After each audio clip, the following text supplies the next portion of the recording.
First ఇందులో బెల్లం, చింతపండు నానబెట్టుకుని రసం తీసుకుని కొంచెం ముందు పోసుకోవాలి.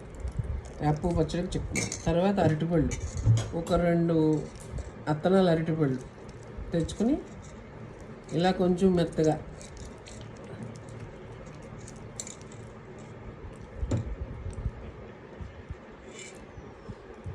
ఇలా నీకు 2 డజన్లు అరటిపళ్ళు నానబెట్టి మెత్తగా నలుపుకోవాలి.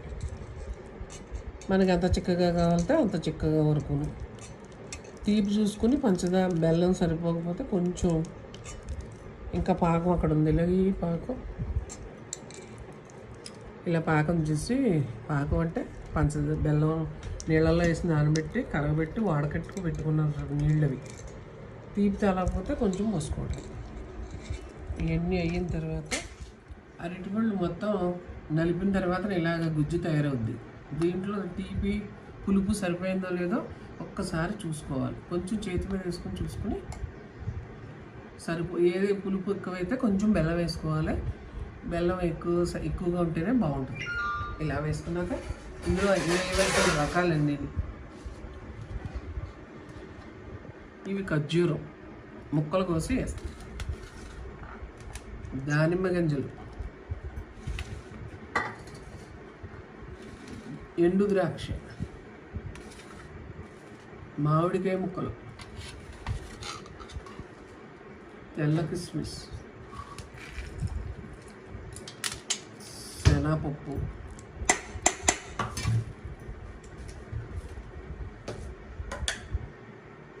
కొబ్బరి కూరు, కొద్దిగా అరటిపళ్ళు కూడా ఇలా ముక్కలు కట్ చేసి వేసుకుంటే బాగుంటాయి. పైన వేస్తాను.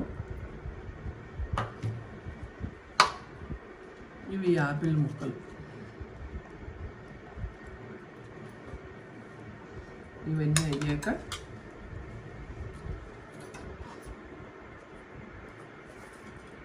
ఇది యాలకుల పొడి.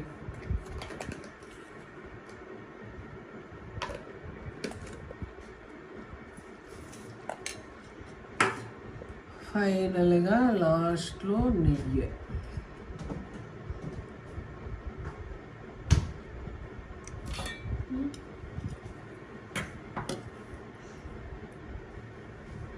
నెయ్యి తర్వాత వేప పువ్వు,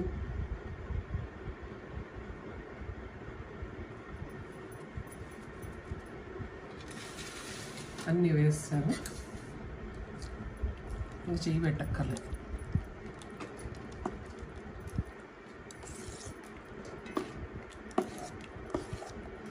ఇప్పుడు గ్లాసులో పోసుకున్నాక కొద్దిగా అన్నీ పైన వేసుకుని నెయ్యి వేసుకుని మళ్ళీ తింటే బాగుంటుంది.